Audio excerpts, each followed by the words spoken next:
Welcome to episode 146 of the Cycling Hokkaido podcast. This week, we're going to be talking about the Ainu. So, I have another guest to help me through it all. He's an educator, rugby player, and all-around Sapporo legend, Matt Cotter. Wow, what an intro. Welcome Hope I to the live up show, to Matt. How are you? it. Good, doing well. Yes. Yep. Survived the weekend and the Oh, Monday, so I am really looking forward to talking about this weekend you guys had.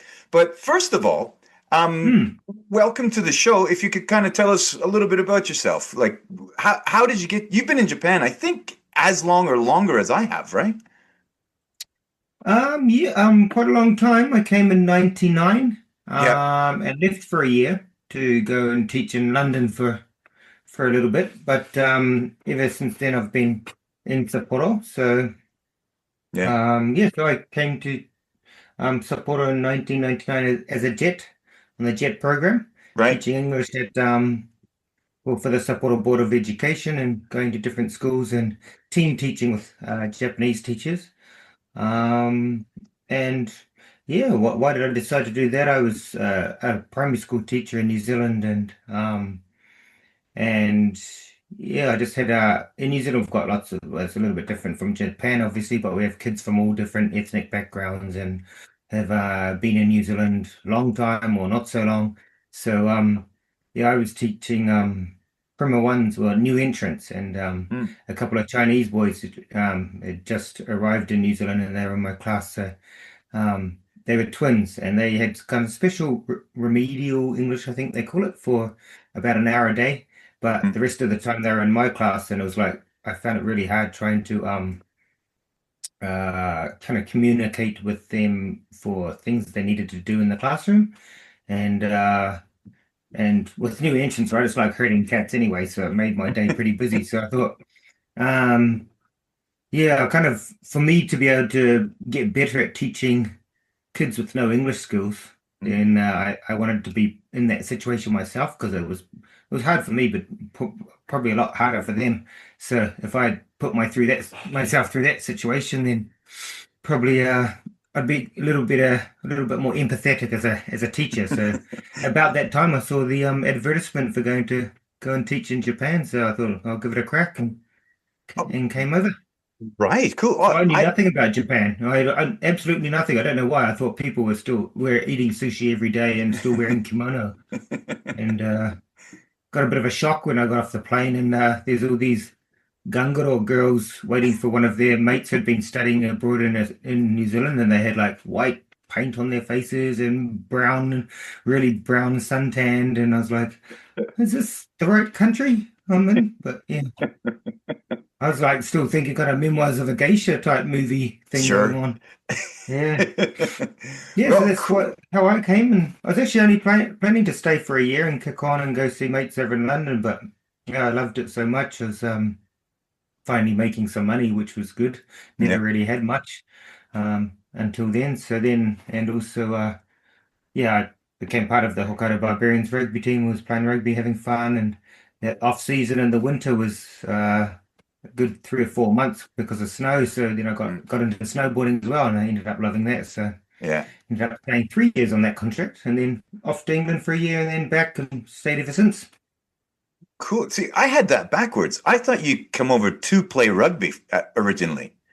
No, no. So our club has invited players, usually 2 or 3 invited players every year, but I wasn't part of that. I came over to teach English, and then it was actually a friend of mine, my flatmate at university, knew Jamie Coventry, and he Mm. said, "Oh, he's over there playing rugby, so hook up with him if you want to play rugby." So that's what I did. So Sweet. mm. So now that we've talked about the barbarians a little bit, you guys hmm had like your flagship weekend this past weekend, right? The Hangi. Oh yes, it's a great event every year. We have a sevens rugby tournament called Pirika Moshiri, Mm. which is actually Ainu as well. So Pirika means beautiful or wonderful, and Moshiri means land. So that's Mm. the name we've given this tournament, the sevens tournament, and it's every year, been going every year for I think someone said the other day, 14 years. Um, Wow. We didn't. I think we still had a small one during COVID. So I don't think we've stopped any year. And yeah, so we invite teams up to play a sevens tournament, and it's on the Saturday and the Sunday. Um, it depends on each year how many teams are coming. But I think this year we had was it 14,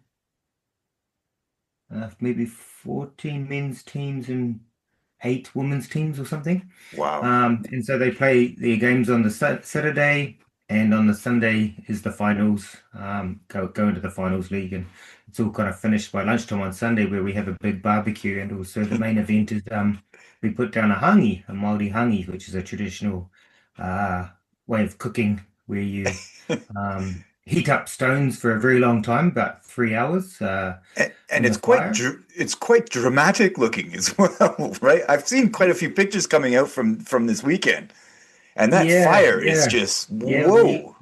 We dig the pit on the Saturday, and we we stack up all the logs and things on top of it, and get the rocks, and we have some irons as well, which are good at keeping the heat Mm, um, on top, and then we throw a plastic blue sheet over it for because it was raining actually on Saturday, mm. so that we didn't have a kind of swimming pool at the bottom of it by Sunday.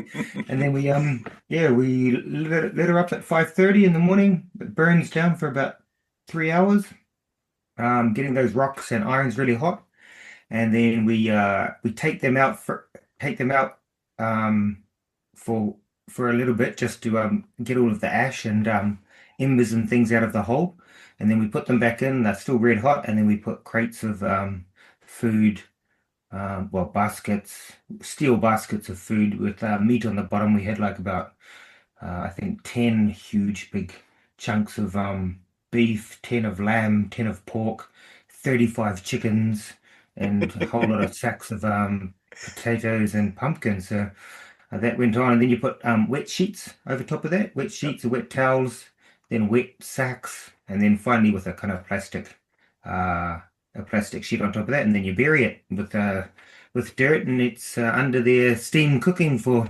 about 3 hours.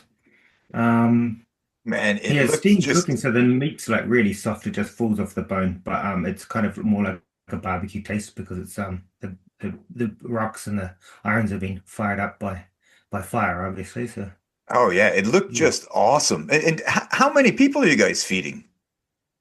I think there's usually about 400 people, but we have other stuff as well. Like they do a hogget on a spit, like a lamb, like Like a a bigger, rotisserie yeah, thing? bigger sized lamb on a spit, and we've got a pizza oven out there, so we do pizzas, and we do like just the normal yakiniku, barbecue meat, sausages, yeah, everything is fruits, watermelon. I think for the kids they had like someone bought like about 100 donuts or something that we're chopping up. But everyone goes home full. I bet. I mean, the Yeah. kids, the smiles on people's faces, it looks like one of those really, and it's down in Jozanke, right? It It just, is, yes, in it, Juzanke. That's where our grounds are. We're the only club in Hokkaido, I think, that have our own grounds. wow, It used to be the old NTT Docomo ground. They used to have a track and field team and a baseball team.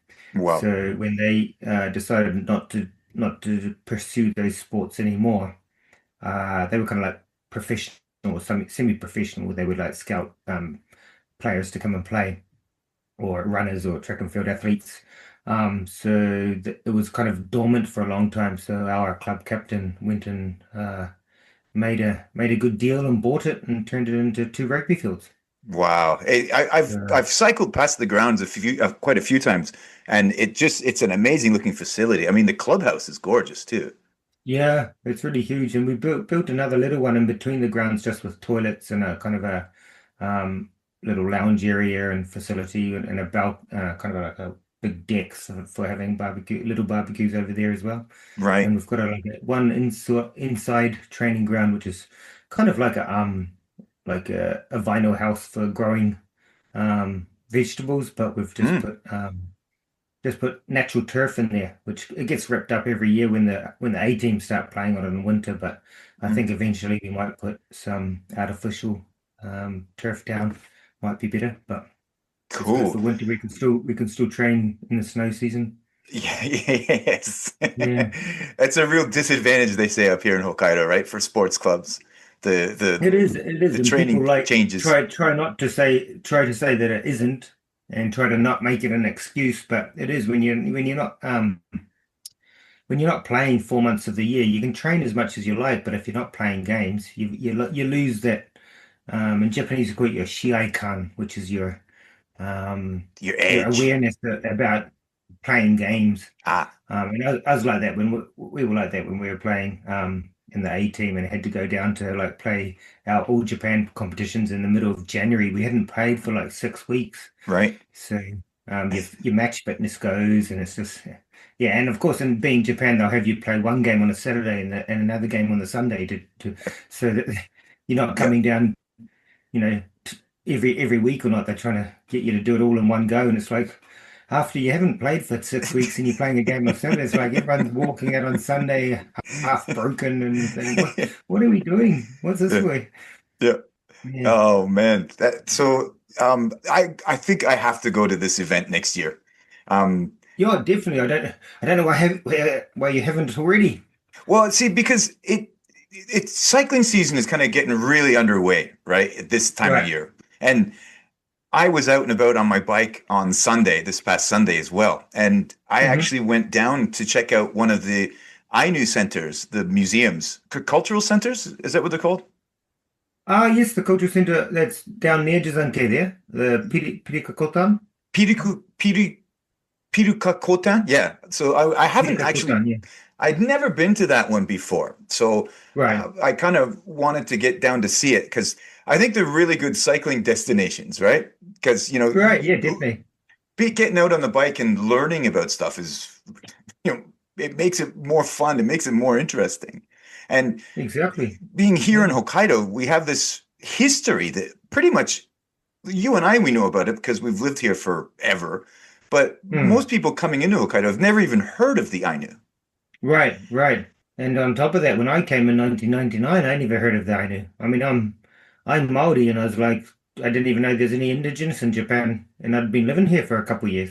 I mean, Yeah. I suppose a part of that was that like I couldn't speak Japanese or read Japanese, so there might have been like posters on the wall in the subway for certain events or something, and it just didn't kind of enter my eyes because I was kind of anything that was Japanese I wouldn't be reading. But but on top of that, it was just like there was no awareness at all, I think, about things I knew back probably 20 years ago. It's really nowadays, the last 5 years or so, it's like you could go to almost an Ainu event or something every weekend. Well, yeah. I mean, and plus all these museums and cultural centers that have popped up over the last 20 years, 20, 30 Right, years, yes. they're Yeah. really, really well done. Yeah, they are. They're all very good, and all of them of course have their good points and bad points, or their their dark sides as well for some of them. Um, so yeah, you can never really take anything on face value, and especially things that have been proposed or even financed by the government. There's Right. always Yeah. ulterior motives there. Yeah. Well, not always, but often ulterior motives there. But that's a really interesting point. You said, being Maori, is that how you Mhm. got interested in Ainu living here, the indigenous cultures? Oh, exactly, yes. So when I first found about Ainu actually was when I was teaching a textbook at high school, and it was about this guy Oki. Actually, he's a famous Ainu musician. Oki Ainu Dub is his band, and he Oh, takes the tonkori, which is a guitar, like a Ainu kind of guitar string instrument, and he plays it all around the world. He kind of like yeah, he fuses Ainu music with kind of rock music. I think I just used one of his songs as the background music for my Instagram post about this past weekend. Oh, great! There you go. Wow, cool. Yeah, It's that he I was knew like dub. Yeah. it was just an English article in an English book for high school students, and it was about him living in Tokyo, not knowing anything about his Ainu heritage, and then he found out about it and came to Hokkaido, and got immersed in Ainu culture and and fell in love with the tonkori, which is this musical instrument, and he made his own and started playing it. And I only kind of noticed it really was because he had on a t-shirt, which was he had a Maori t-shirt on.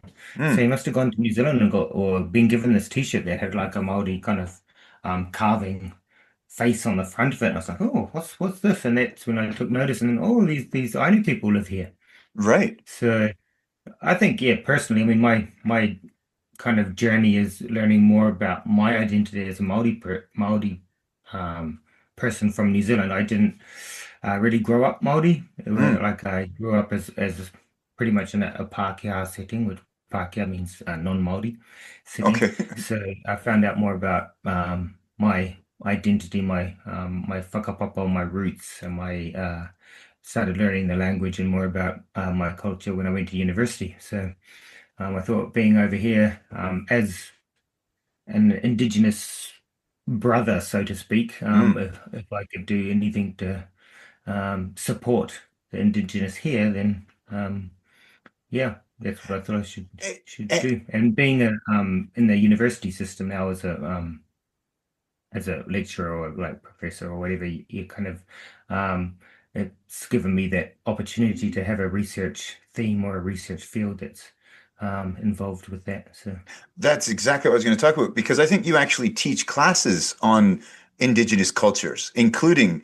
Ainu and Maori, right? right, yes. So I was at the Tunde, which is the junior college, which is a 2-year department for students who were um, we kind of fit a niche over the last 70 years of students, mainly women or girls, female students. We had about 90% female students who were maybe not had the finances to do 4 years at university, or maybe they didn't know if they wanted to do 4 years. So just wanted to get their English level up over 2 years and go into the workforce, something to do with international relations or using their English or tourism or cabin attendance, that kind of thing, or even just go overseas as soon as they finish. That was kind of our niche. So we in the second year we had a lot of EMI classes. So our curriculum was based around getting their English level up really high in the first year, so that they could take these EMI classes, which are English as a means of instruction Hmm. in the second year. So there was like history, geography, um, what else did we have? Life science, Japan studies, anthropology, intercultural communication, all these classes, and the content was that was the content. So they weren't getting graded on their English. All the class was in English. The Hmm. instruction was English. They were expected to do assignments in English. Everything in the classroom was in English. So we had a curriculum change, and they asked if anyone wanted to propose anything different, and I said, "Oh, I'd like to." Teach about Ainu and Maori and compare the two cultures Yeah. from a kind of a historical aspect and cultural aspect, and also a present day status kind of aspect. And everyone was on board with doing that. So I proposed that, and also doing a introduction to sports theory Mm. class as well. So I was teaching uh, sports as well in English. Yeah, so that's where that started. And then unfortunately our junior college department was not getting enough students, so last year we closed.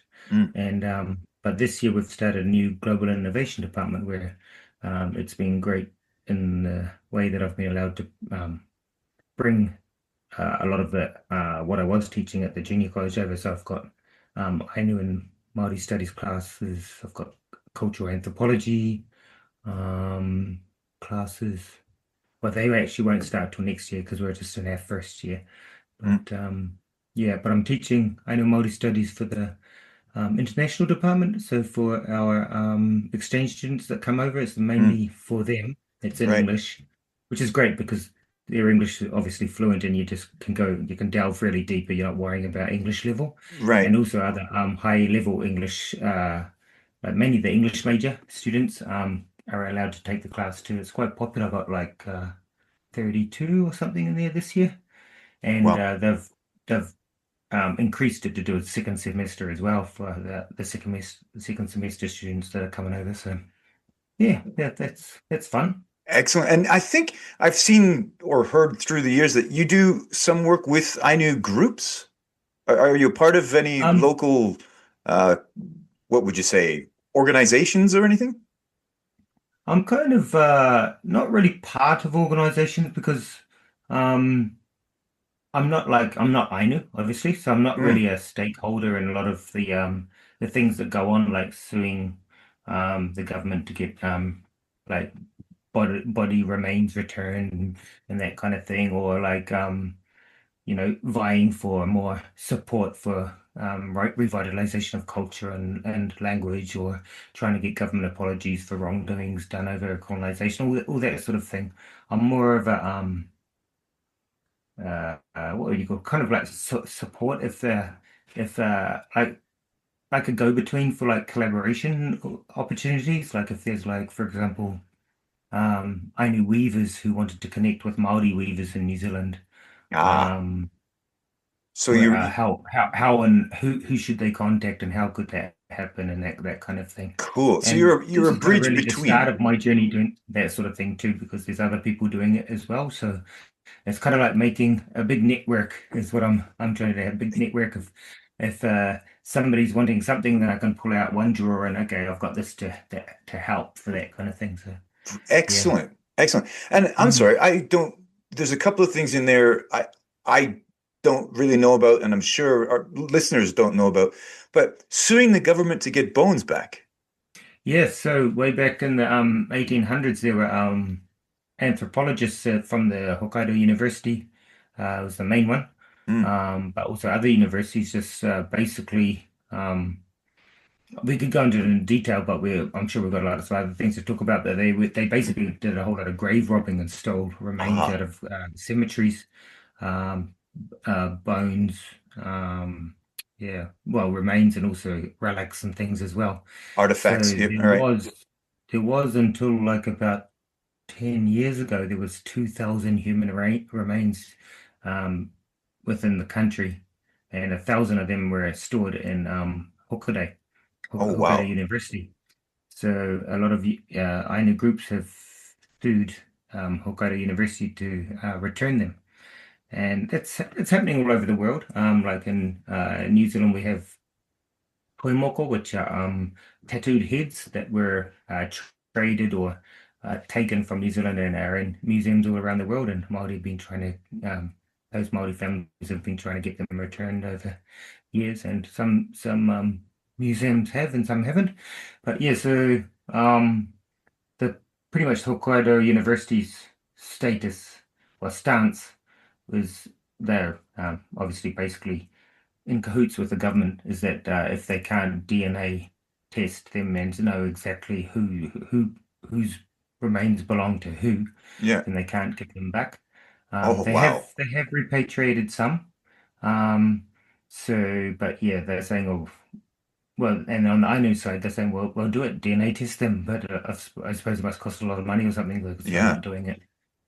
So it's kind of a bit of a cop out what they've done if they've made this Memorial for Peace and Harmony building, which is about 200 roads down 200 meters down the road from Upopoi, the National Mm. Indigenous Museum out in Shiraui. Yeah. And what they've done there is they've put them all, it's kind of their cop out, really. Well, uh, as again, I'm not a stakeholder, so I shouldn't be using words like cop out, but and I shouldn't be really taking sides, but Oh, well. um, but yeah, what they've done, people can decide for themselves. But what they've basically done is they've put all the remains in this building, and said, okay, they're not on our premises anymore. So if you want to go pray for them, go pray there. Okay. Okay. So Okay. doesn't really make the situation any better. No, They're that not does sound like a getting cop out. not getting their grandparents' bones back to their own land to be buried in their own land where they lived for their lives, kind of thing. So, Jeez. hmm. And this is all Hmm. ongoing, hey? Wow. Now, Yeah, ongoing. eh, Some places have, I know Australia returned a few um, human remains a couple of years ago. and other universities and museums around Japan, I think, are thinking about doing it. So, Well, so I went to Upopoi couple of years ago right. for the first time, and Hmm. to be honest, I really enjoyed it. I learned a Yep. lot in there. There was some really interesting things. They had that Kamui Eyes VR thing that was really cool. Right. Yep. Like That's cool. I did both of Mm. them. You know, I was an eagle and a fox. Right. But I kind of, when I first put it on, I was standing up, and a woman quickly came running over, was like, "Sit down." I was like, "Oh, Yeah. okay." Because when the eagle Yeah. thing started, like, whoa.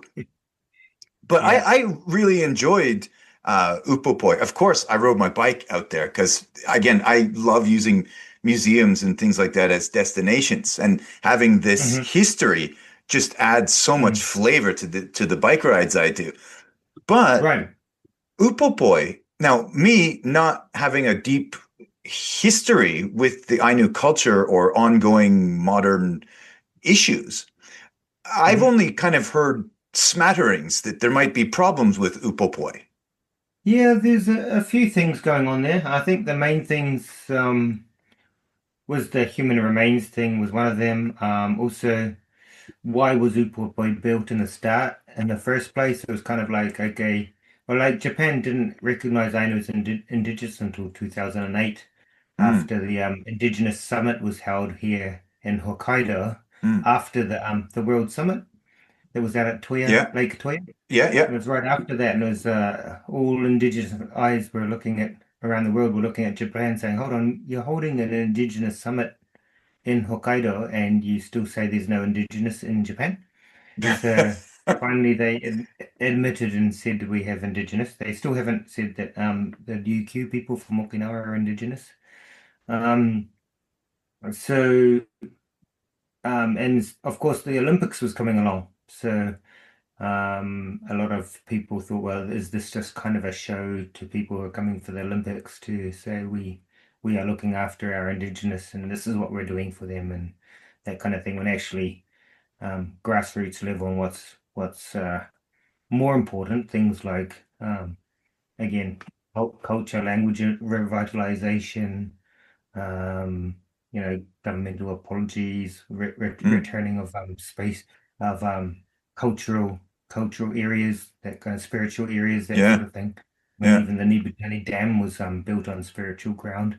Oh, that's Um, well, that's yeah, another so place I went to check out, right? But I right, thought right. that I found the difference between Upopoi and that Nibutani area Hmm. really different. Like, if I Yeah, could kind of compare it, Upopoi kind of felt like a theme park, but Nibutani yeah. felt real.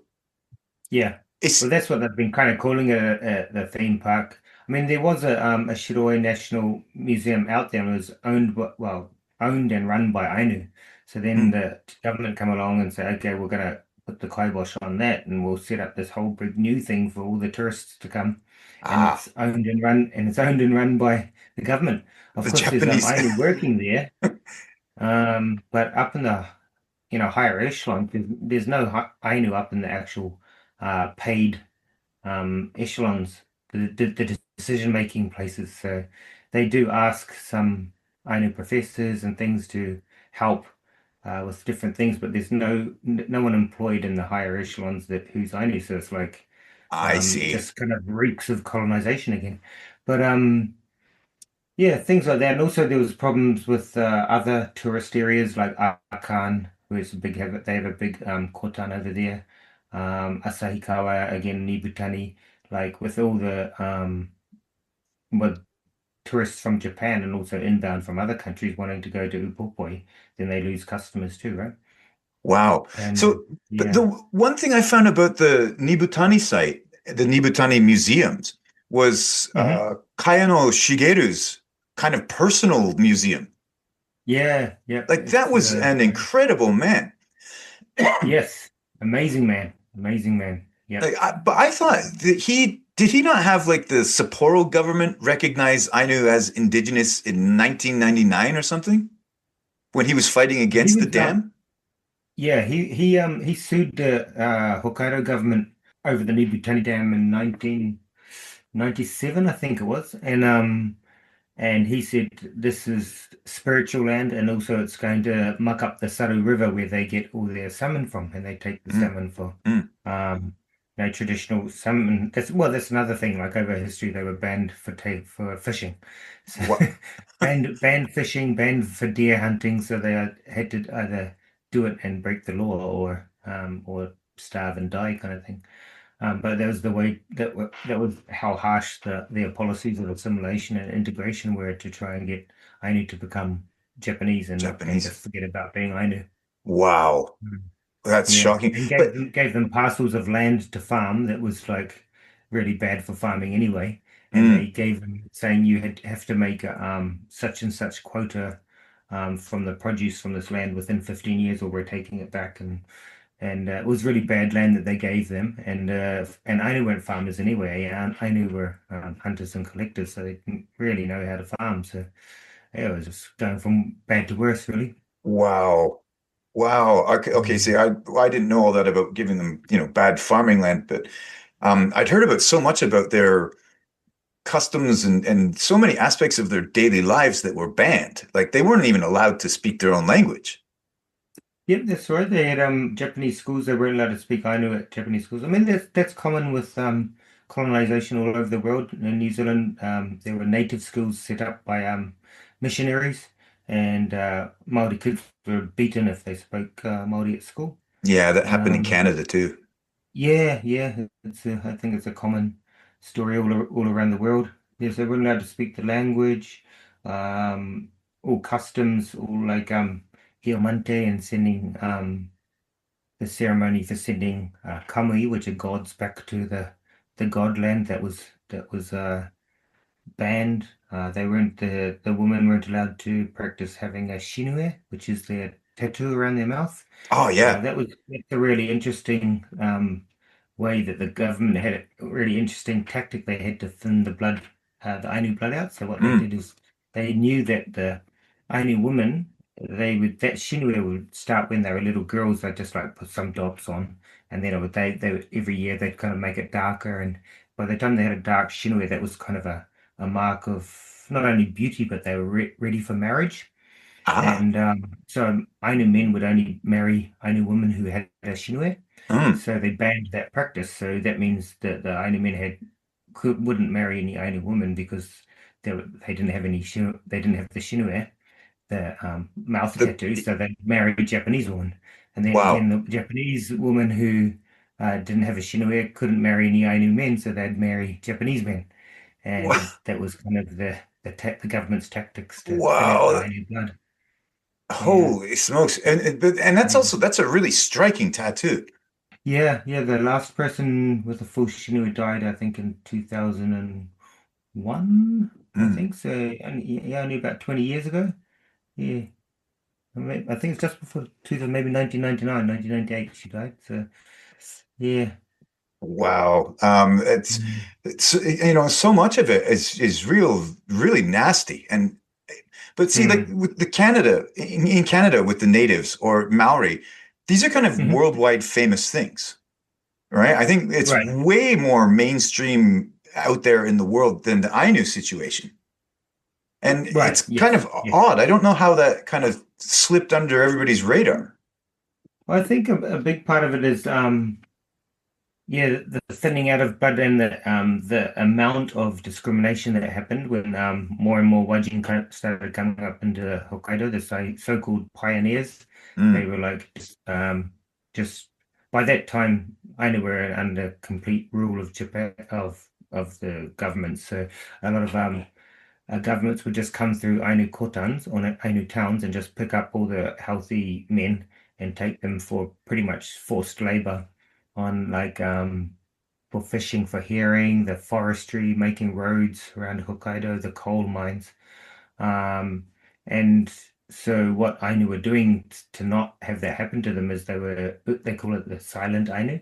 There's mm. a lady, Maya, a professor, actually, Maya Ishihara, who has written a book on it called Silent Ainu, and they pretty much denounced their Ainu heritage and told everyone that they weren't Ainu, and well, didn't say anything about Ainu, even though um, back in the day that you could probably tell if someone was Ainu by looking at them. But Mm, I just completely denounced it, didn't teach their kids anything about the language or the culture or pass on any of the um, rituals or ceremonies.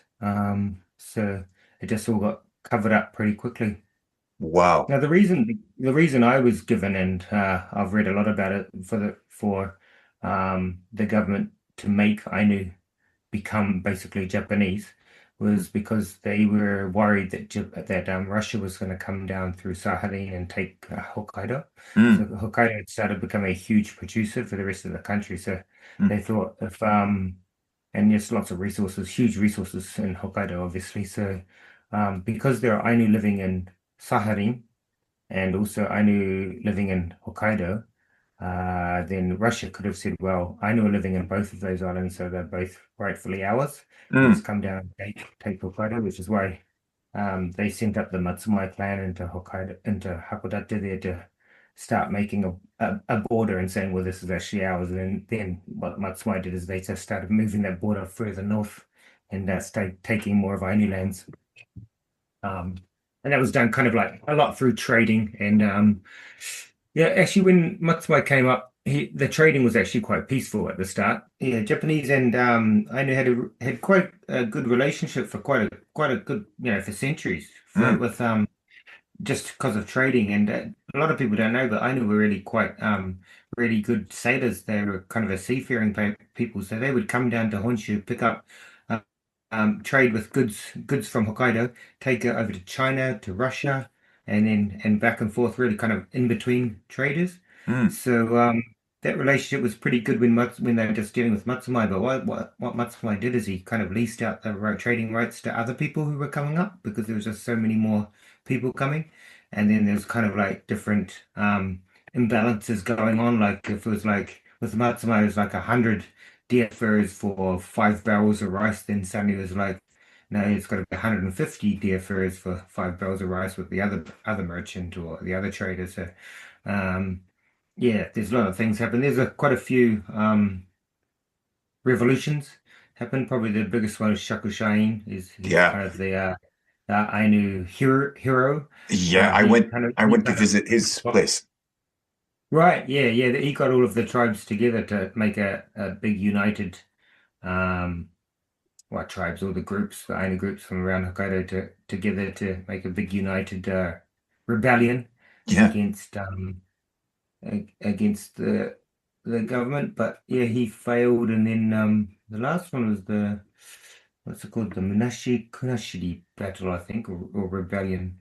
Um, and after that, just completely under control of the Japanese But after that. but that Shackleshine site and the museum there, I found that actually to be really informative about the Right. daily life and customs and belief systems of the Ainu, like Hmm. the three different spirit worlds.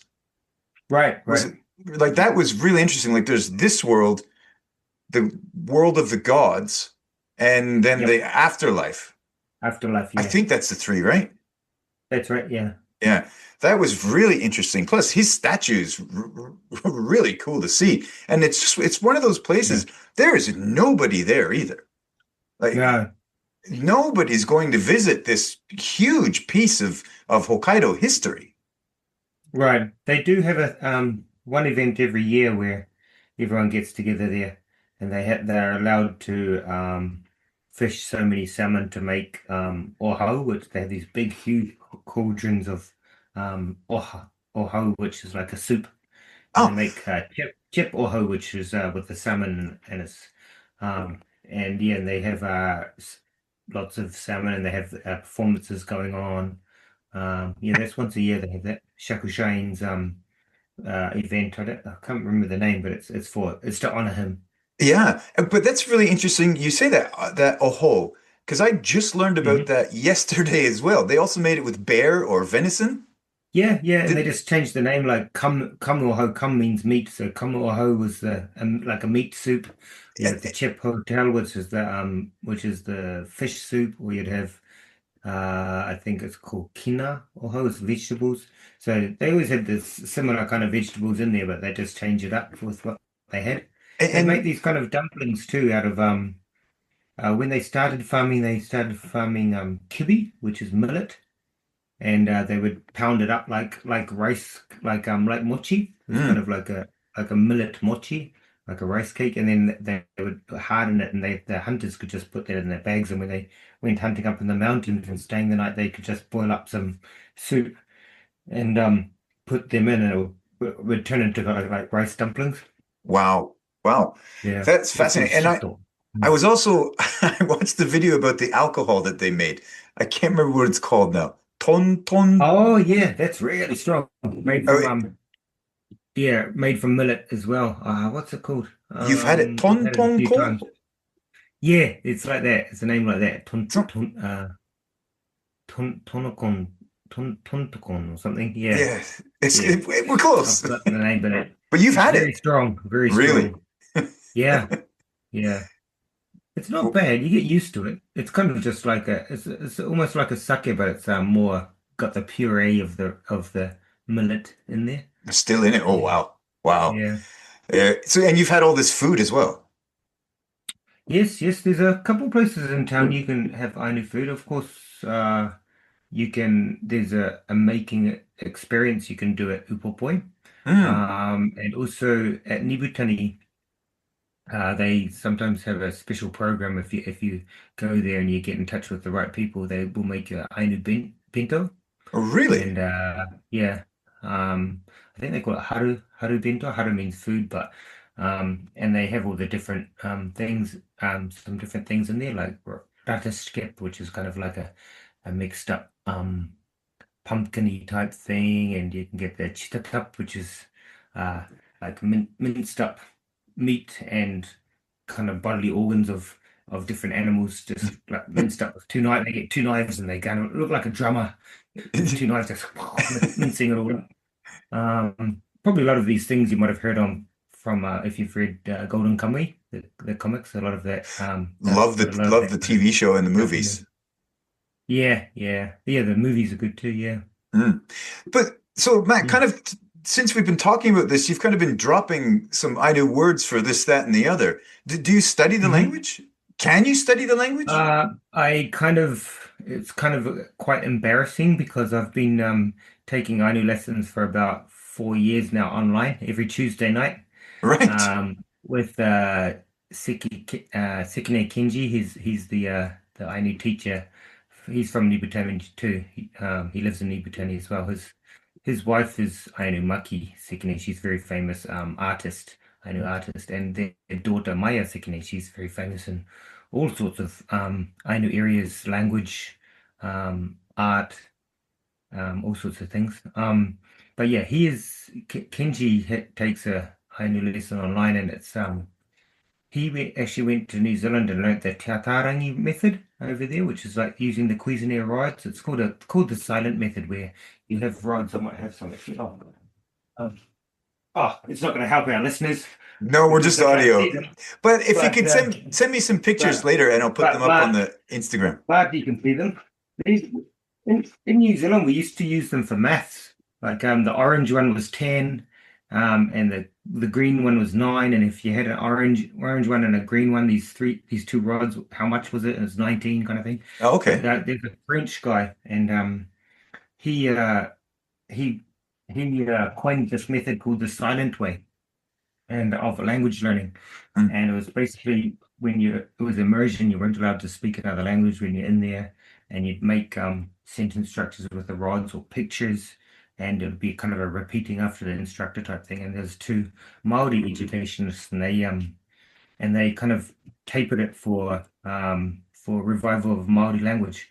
So I can't go too much into that part of it, but basically, Maori language was revived by the main plan was for kohanga reo, which was like Maori immersion kindergartens, so the Mm. kids would learn Maori as their first language. But the problem was was when they went home, their parents were speaking English, so it wouldn't Ah, become their first language. So for the parents to try and keep some Maori at home, this Te Atarangi method was introduced for parents. So Kenji went to New Zealand, he learned this Te Atarangi method and brought it back to teach Ainu language educators. right. And he runs this out on Zoom. It's kind of changed a little bit for Zoom because Obviously, we can't pass the rods around and Sure. that kind of thing. Um, but yeah, so I've been taking that class for 4 years now, and I'm terrible. I'm not a linguist.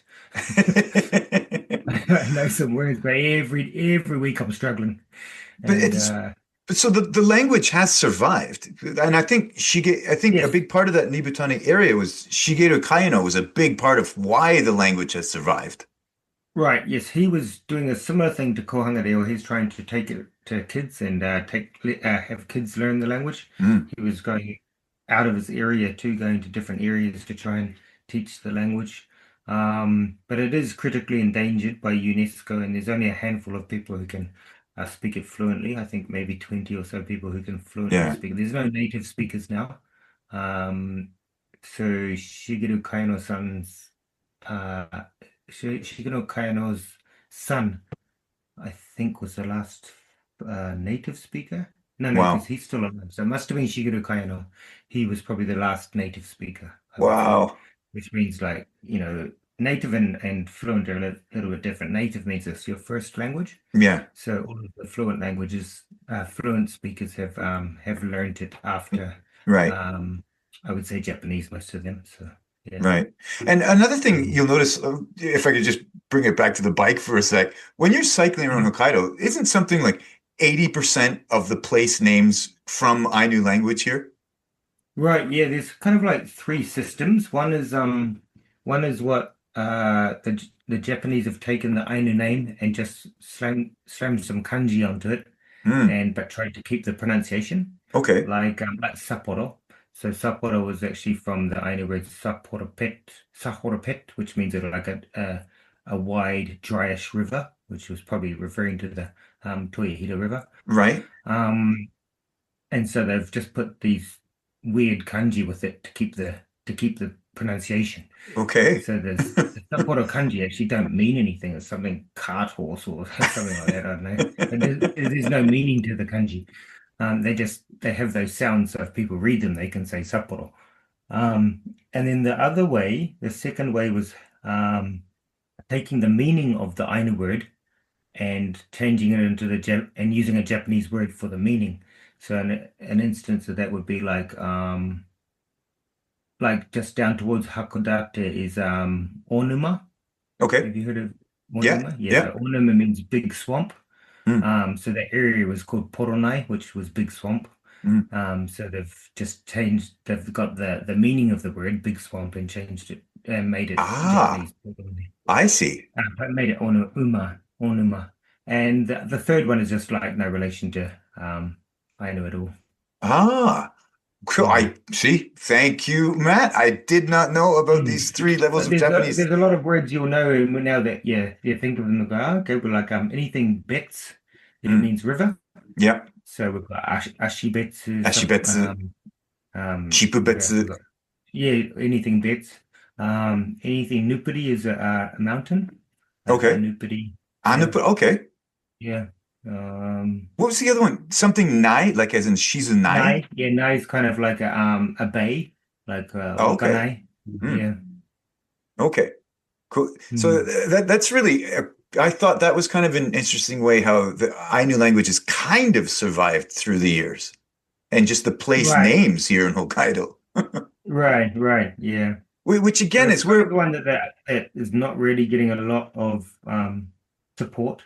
I mm, mean, the cultural things like weaving and carving and performance arts like dancing and those kind of ones are getting a lot of support from the government, like monetary grants to put on events or to do training camps and that kind of thing. But the language is not really getting, mm. or personally, I think is not getting the support that it needs to S- to be properly revitalized.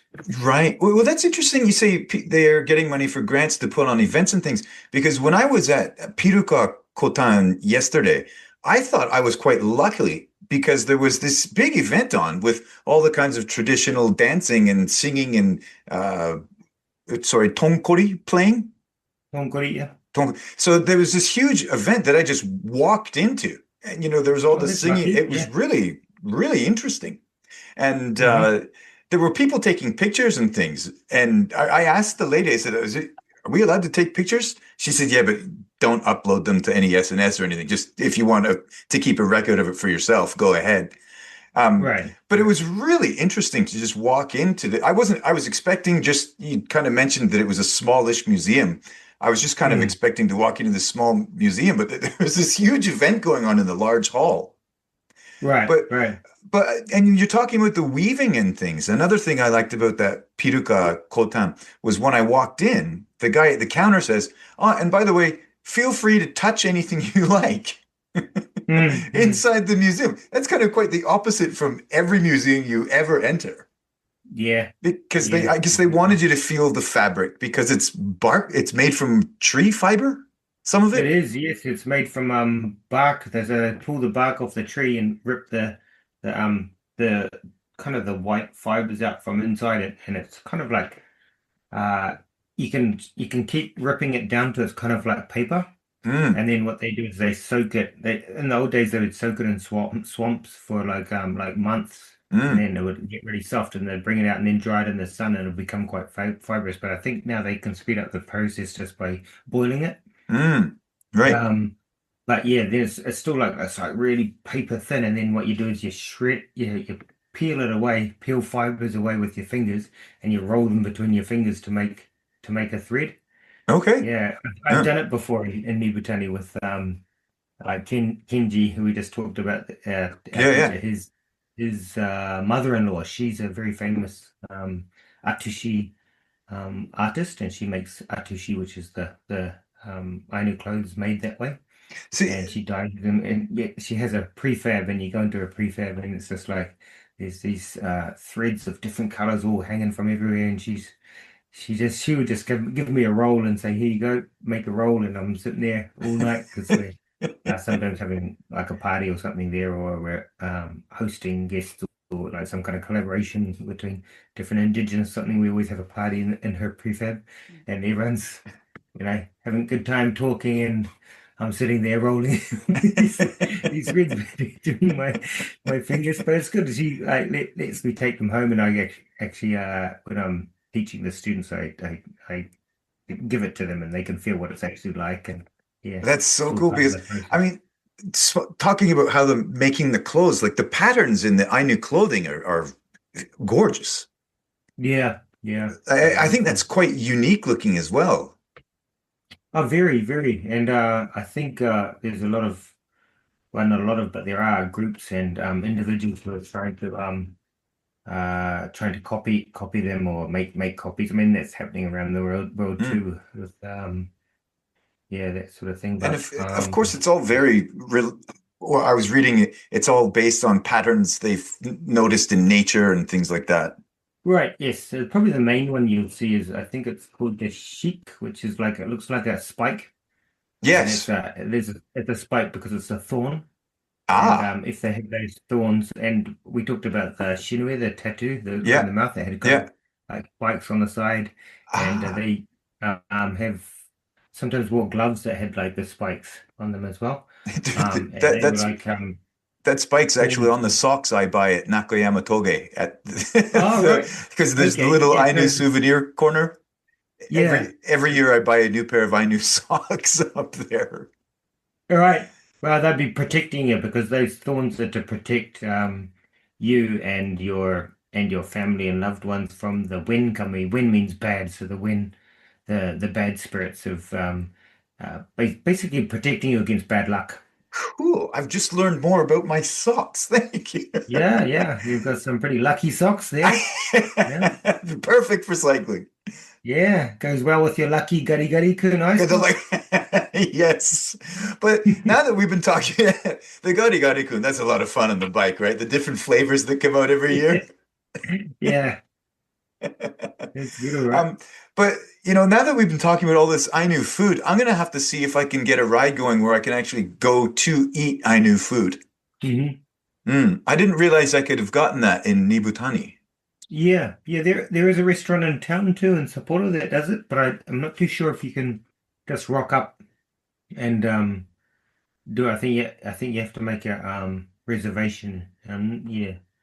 It's quite popular, I think. There's a good one down in Tokyo too. What's it called? Haruko? I think Haruko. Okay. And yeah, and that's run by a lady who's actually from Hokkaido, and it's very popular, very popular. Mm, A lot of people mm. like going there. Good food too. Well, cool. Yeah, I'm Mm. definitely going to have to check that out. If you were to recommend any of these museums for people to go see, which ones would you recommend? Yeah, well, I think that will all depend on time, and transportation, how to get there. I think if Mm, you're only based in Sapporo, then I think Pirika Kotam, mm, which means beautiful village. It's close to Sapporo. It's kind of near Jizanke, but I think you can get there from Makumanai on the bus. Be about 20 minutes, 25 minutes from Makumanai station on the bus. right. Um, and there's a nice little onsen next there too, called Okaneyu. Koganeyu, yeah.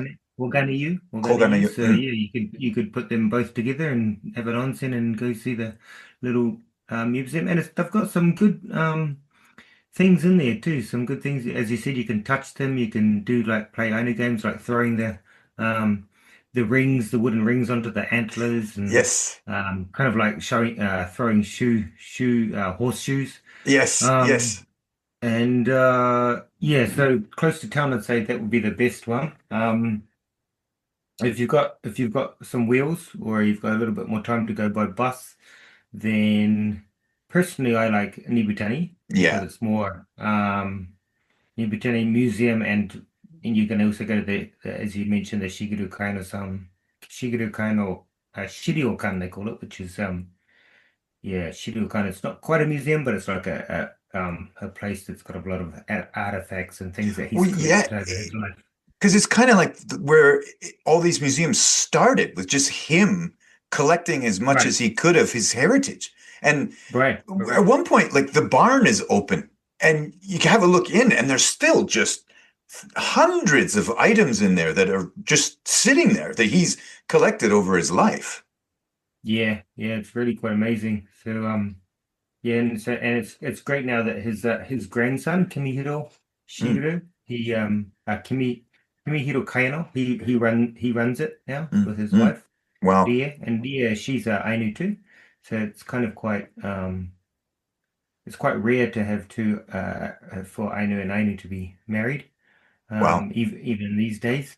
Mm, So, but yeah, they're lovely, and they run the museum, and I took some students out there to start translating some of the um, descriptions of the things that he's collected that are only in Japanese, to mm. translate them into English, Right. so that foreign guests will be able to know a little bit more about what the what they actually are. I mean, because if you have the knowledge, it's so much more interesting. If you go there and you see this knife, right, a knife and a sheath, Yeah. and it says it's called a makiri, and it's okay, it's a knife. Wow, but then read if you have the information of what it was used for, and like if you knew that a man when he was really interested in a woman, he would carve a delicate, really beautiful handle of the knife and the sheath that it goes in, and he would present it to her, and if she took it and hung it around her waist, because everyone had a daily knife for daily chores and things,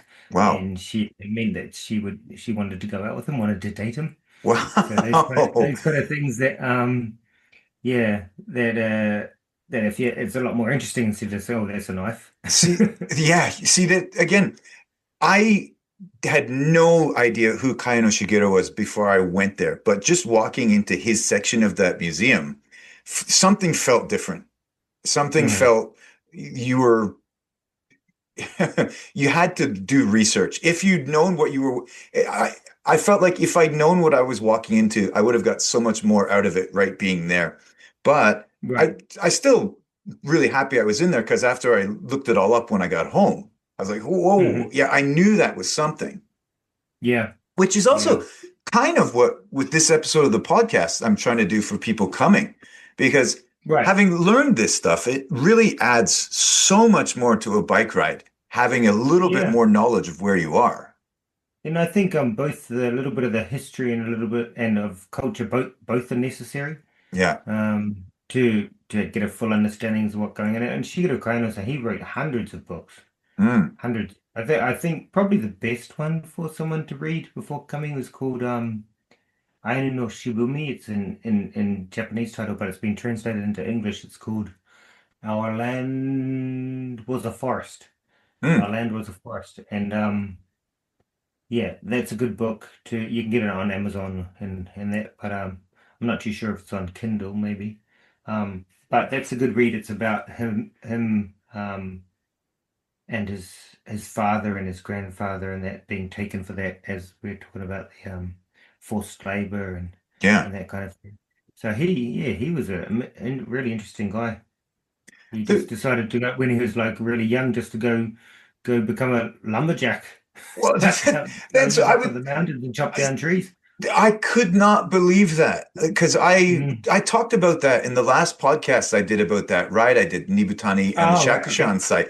But yeah, he Hmm. had just graduated, if you want to call it Mm. that, elementary school and Yeah. decided he was going to go off into the woods to be a lumberjack.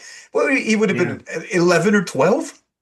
Right. Yeah. Like, You man, imagine living and 12-year-olds trying to do that now. You'd be lucky to them to get across the road without getting hit by a car because they're on their phones. and Hokkaido back in that time was a much wilder place. Oh yeah, definitely. Like I could, man, people were just a different creature back then, man. They were a harder type. They might have still had wolves back then, did they? Maybe the Probably. yeah, the Hokkaido wolf. Now, Yeah, that I, was I'm that was sure he a wasn't out battle. there on his own, a little 12-year-old No, strolling no, through the no. forest, Mm. but still. Yeah, no. He's Well, hard man, right? yeah, it's just been excellent looking into all this. And we kind of mentioned earlier golden things like Golden Kamui, and it's Hmm. coming up a lot more in popular culture. Right. Now, to me, with my kind of untrained eyes, it looks pretty authentic the way they weave the story in between the relationship with the Ainu girl and the Japanese soldier. It looks like Right. things are still it looks accurate to me for the time they're setting it at. All of the Ainu stuff in there is all legit. Yep, they all It, passed that all through a proper researcher. I forgot his name actually. He came up here for I think it might be written in the book who kind of fact checks everything and who they ask for advice for different things about the Ainu so it is content. it, it is It's accurate all in the it's all anime accurate. Yeah. and the movie, yeah.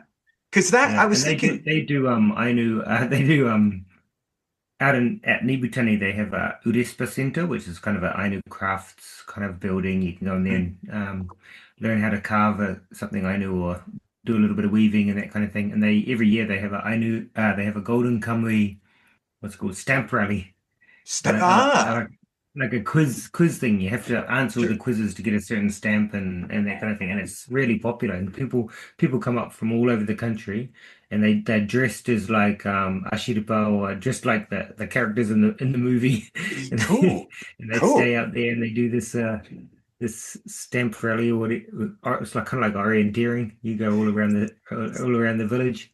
That's Yeah. great because I always kind of wondered about it because I really like it, but I was wondering if there were issues with that as well, but there aren't. It's legit. No, no, and I know have all taken it on board because they know it's legit and yeah. And it would be a real easy, a real gentle entrance into learning about the culture. Like, somebody Mm, in the UK flicks on Golden Kamuy, he's like, what's that about? And that could, right, right, foster a trip over here at some point. right, right. So aside from, visiting museums and I don't know, maybe taking a lesson like yourself, is there anything people can do to kind of like help the cause or Yeah, just learn? I think just learn. Yeah, I think when I teach about um indigenous content on my classes, I just my kind of policy is well, not policy, but I come from the an understanding that like with knowledge comes understanding. If people Mm, don't know, then there's always going to be some sort of assumptions or some kind of backcountry type, well, but not background type thing that is going to be um, affecting thoughts on different topics, like um, even like tattoo, or like I have Tamoko Māori tattoos, Mm, and if people just see it, they'll think, oh, in Japan, think, oh, Yakuza, or he's a yeah. bad person, or something. But like once they understand about the actual culture and why Maori or Polynesian people in general have have tamoko and why it's part of the culture. I mean, it's completely different. I think young kids actually are more I'm not sure of the word, but more I understand more because of like movies like Moana getting it out into the world, Right, you know, Maui having tamoko and that kind of thing. So and right. Moana's family and that kind of thing. It was just all it's all part of that culture, and but people don't know about the culture, so they have these different kind of ideas and opinions about it. So see, So but again, knowledge, yeah. yeah, like these things being out in pop culture, I can't count how many cyclists I've met out on the road that have asked, "Hey, what's this Ainu thing?" Because you see it everywhere. Like there are signs Mm. for it, there are little markers here and there, Hmm. and they're asking, "What is it?" And I said, "Oh, it's the indigenous people of Hokkaido," and they're just like, "Oh, they've never heard of it," and they've been on a like a month-long cycle trip throughout Hokkaido. And Yeah, I've had cousins and family that come as well. They've never heard of them until they actually right, get right. here. Well, it's kind of weird. Like it's getting more into public spaces and public culture, becoming a little bit more well known. But like some of the kind of more in your face places, it's not like the airport, right? So like when Yeah, you land exactly. in Yeah. Vancouver, there's like big totem poles and stuff. And if you land in Auckland and New Zealand, you go through a big carved entranceway, like a gate when you're coming out into the past immigration and that kind of Mm. thing, the big Māori thing, and everything's written in Māori, you know, welcome to New Zealand and Māori, that kind of thing. But you get to Chile and there's nothing, and there's like when you're waiting for your suitcases, there's like welcome in almost every language of the world on the wall there, but not an Yes. Ainu. Ah. So you think, yeah, what are you playing at? But Yeah, hmm. yeah. Wow. Wow. Okay. Well, Matt, this has been Hmm. excellent talking to you about this. Thank you. Thank you very much for doing this. Not at all. Any Thank you. any parting words? Like, hey Marty, Um, I'm gonna get a bicycle and let's go head up Nakayamatoge next weekend. maybe not. Maybe not. No, I do love their what are they called? Mochi donuts or something up there. Oh Oh, yeah, those things. Ageimo, they have anmochi stuff as well. Yeah. The age was good too. Yeah, but Mm. don't know if you'll catch me on a bike. Well, I do have a bike and I do go to school back and forth every now and then, but that's like yeah, maybe half an hour is my limit. Right. Mm. Awesome. And I hope this episode is kind of a maybe helps other people out there who are looking to come and find something new. Yeah, yeah, yeah. And, yep, that's what it's all about. Knowledge. With knowledge comes understanding. With understanding comes empathy. Should help the That, peaceful world go round. oh, Matt, that is a beautiful place to end our conversation. Matt, thank you very much. Have a great night, Not a and problem. I hope to see you Iai downtown kere, for which beers. means thank you in Ainu. Oh, sorry, one more time. How does it? Thank you. Iai kere. Iai kire. Yes, very well Oh, done. Not many people get that on the first crack. Iai kere. Thank you kire. very much.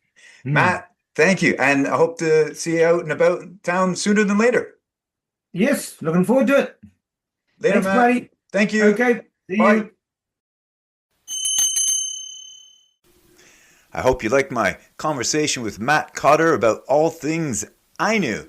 That was a real fun conversation, and Matt's always a real interesting guy to hang out with. But, folks, as always, hit that subscribe button, leave me a kind review, and share the episode with your friends. And, folks, one more thing. If you're enjoying the show, if you find value in the show, buy me some virtual coffees. You can do that at buymeacoffee.com/Cycling Hokkaido. Help support the show. Have fun out there, folks. Love you. Cycling Hokkaido!